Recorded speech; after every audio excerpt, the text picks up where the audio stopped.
열국이여 너희는 나와 들을지어다. 민족들이여 귀를 기울일지어다. 땅과 땅에 충만한 것 세계와 세계에서 나는 모든 것이여 들을지어다. 대저 여호와께서 열방을 향하여 진노하시며 그들의 만군을 향하여 분내사 그들을 진멸하시며 살육당하게 하셨은즉 그 살육당한 자는 내던진 바 되며 그 사체의 악취가 솟아오르고 그 피에 산들이 녹을 것이며 하늘의 만상이 사라지고 하늘들이 두루마리같이 말리되 그 만상의 쇠자나무 포도나무 잎이 마름 같고 무화과나무 잎이 마름 같으리라. 여호와의 칼이 하늘에서 족하게 마셨은즉 보라 이것이 에돔 위에 내리며 진멸하시기로 한 백성 위에 내려 그를 심판할 것이라. 여호와의 칼이 피 곧 어린 양과 염소의 피에 만족하고 기름 곧 순양의 콩팥 기름으로 윤택하니 이는 여호와를 위한 희생이 보스라에 있고 큰 살육이 에돔 땅에 있음이라. 들소와 송아지와 숫소가 함께 도살장에 내려가니 그들의 땅이 피에 취하며 흙이 기름으로 윤택하리라. 이것은 여호와께서 보복하시는 날이요 시온의 송사를 위하여 신원하시는 해라. 에돔의 시내들은 변하여 역청이 되고 그 티끌은 유황이 되고 그 땅은 불붙는 역청이 되며 낮에나 밤에나 꺼지지 아니하고 그 연기가 끊임없이 떠오를 것이며 세세에 황무하여 그리로 지날 자가 영영이 없겠고 당아새와 고슴도치가 그 땅을 차지하며 부엉이와 까마귀가 거기에 살 것이라. 여호와께서 그 위에 혼란의 줄과 공허의 줄을 들이우실 것인즉 그들이 국가를 이으려 하여 귀인들을 부르되 아무도 없겠고 그 모든 방백도 없게 될 것이요 그 궁궐에는 가시나무가 나며 그 견고한 성에는 엉겅퀴와 새품이 자라서 승냥이의 굴과 타조의 처소가 될 것이니 들짐승이 이리와 만나며 순념소가 그 동류를 부르며 올빼미가 거기에 살면서 쉬는 처소로 삼으며 부엉이가 거기에 깃들이고 알을 낳아 까서 그늘에 모으며 솔개들도 각각 제 짝과 함께 거기에 모이리라. 너희는 여호와의 책에서 찾아 읽어보라. 이것들 가운데서 빠진 것이 하나도 없고 제 짝이 없는 것이 없으리니 이는 여호와의 입이 이를 명령하셨고 그의 영이 이것들을 모으셨음이라. 여호와께서 그것들을 위하여 제비를 뽑으시며 그의 손으로 줄을 띄어 그 땅을 그것들에게 나누어 주셨으니 그들이 영원히 차지하며 대대로 거기에 살리라. 34장은 열방에 대한 하나님의 심판을 다루고 35장은 장차 이스라엘에게 주실 복을 강조하면서 이사야서 전반부의 마지막을 장식하고 있습니다. 1절에서는 열국과 민족들을 부르시며 들으라고 하십니다. 땅과 온 세계의 모든 피조물들을 향해 들으라고 하십니다. 온 세상 모든 민족들이 들어야 하는 하나님의 말씀은 2절에 여호와께서 열방을 향하여 진노하시며 그들의 만군을 향하여 분내사 그들을 진멸하시며 살육당하게 하신다는 무서운 심판의 말씀입니다.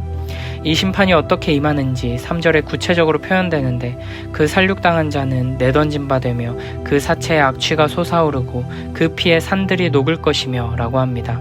온 땅이 시체로 덮이고 시체 썩는 냄새로 가득하게 되는 모습, 너무 많은 사람들이 죽고 너무 많은 피가 흘러서 마치 폭우가 쏟아져 산사태가 나듯이 산들이 흐르는 피에 녹아내린다고 말합니다. 수많은 사람들이 처참하게 죽는 것 자체도 무서운 심판이지만 고대 근동의 문화 속에서 시체가 버려진다는 것은 가장 끔찍한 최후이며 모두가 두려워하는 수치스러운 최후라고 할 수 있습니다. 이어서 4절에서는 하늘의 하나님의 심판이 임하는 모습을 보여줍니다.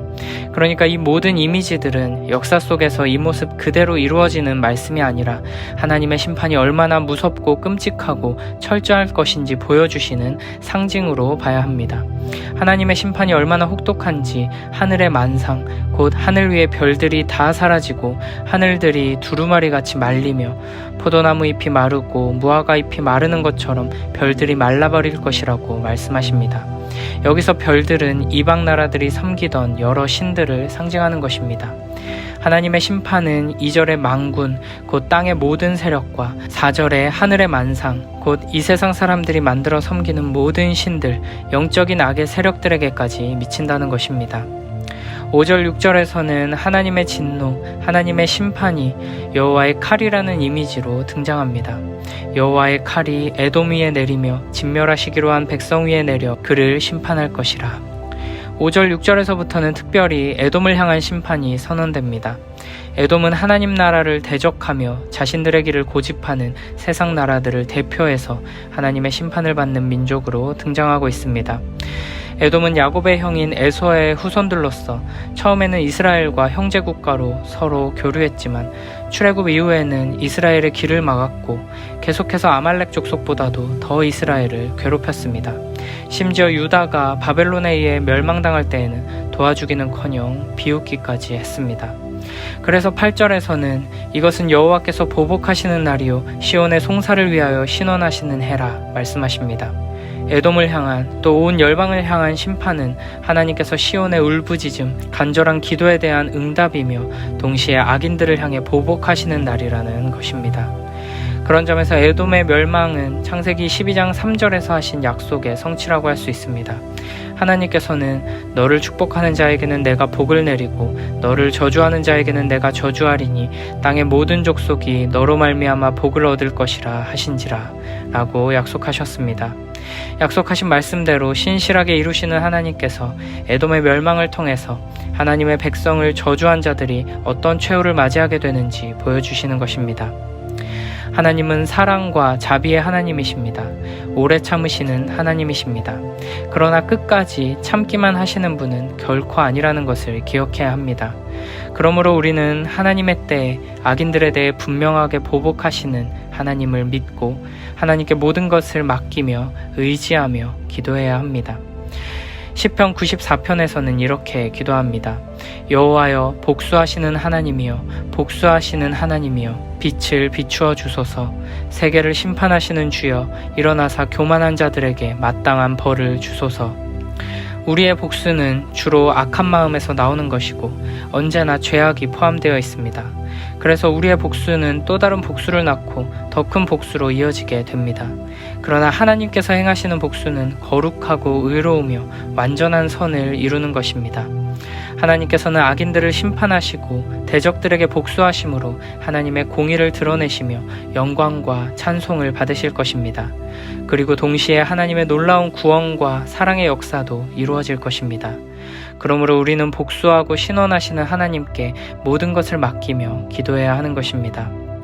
시편 94편 마지막 부분에서는 이렇게 기도합니다.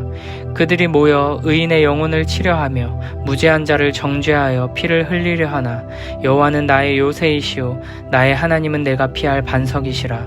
그들의 죄악을 그들에게로 되돌리시며 그들의 악으로 말미암아 그들을 끊으시리니 여호와 우리의 하나님이 그들을 끊으시리로다. 아멘. 욕을 당하시되 맞대어 욕하지 아니하시고 고난을 당하시되 위협하지 아니하시고 오직 공의로 심판하시는 이에게 부탁하시며 십자가를 지신 우리 주 예수 그리스도를 본받아 내가 심판자가 되어 악한 자들을 향해 심판을 내리고 내 손으로 직접 원수들에게 보복하려는 모든 시도를 내려놓고 하나님의 선하시고 신실하신 역사에 모든 것을 맡기고 의지하는 우리 모두가 되길 바랍니다. 9절부터 15절에서는 계속해서 에돔을 향한 심판이 얼마나 혹독하고 철저한지 보여주십니다. 에돔은 마치 소돔과 고모라처럼 불붙는 역청과 유황이 있는 황무지로 변하게 될 것입니다. 하나님의 심판이 한번 임하고 지나가는 것이 아니라 낮에나 밤에나 꺼지지 않고 그 연기가 끊임없이 떠오를 것이고 세세에 황무하여 지나다니는 사람이 전혀 없는 땅이 될 것입니다. 여호와께서는 그 위에 혼란의 줄과 공허의 줄을 들이우실 것입니다. 창조와 섭리의 하나님을 떠난 땅이 창조 이전의 혼란과 공허의 상태로 되돌아가게 되는 것입니다. 마지막 16, 17절에서는 이와 같은 심판의 선포가 얼마나 확실할 것인지를 강조합니다. 우리의 하나님께서는 말씀하시며 그 말씀대로 이루시는 하나님이십니다. 언약에 신실하신 하나님은 우리를 향한 축복의 말씀뿐 아니라 저주와 심판의 말씀도 신실하게 이루십니다. 그러므로 너희는 여호와의 책에서 이 모든 심판의 예언과 언약의 말씀을 읽어보고 이 중에 말씀하신 대로 이루어지지 않는 것이 있나 확인해보라는 것입니다. 그런데 많은 이단들은 이 말씀을 가지고 성경 말씀에 짝이 있다라는 식으로 가르칩니다. 그러나 전체 문맥을 살펴보면 이 구절은 전혀 그런 의미가 아닐 뿐더러 이 구절 자체도 다른 번역을 통해서 읽어보면 이단들이 말하는 그런 의미가 아니라는 것을 쉽게 알 수 있습니다. 새 번역에서 16절을 이렇게 번역합니다. 주님의 책을 자세히 읽어보아라. 이 짐승들 가운데에서 어느 것 하나 빠지는 것이 없겠고 하나도 그 짝이 없는 짐승은 없을 것이다.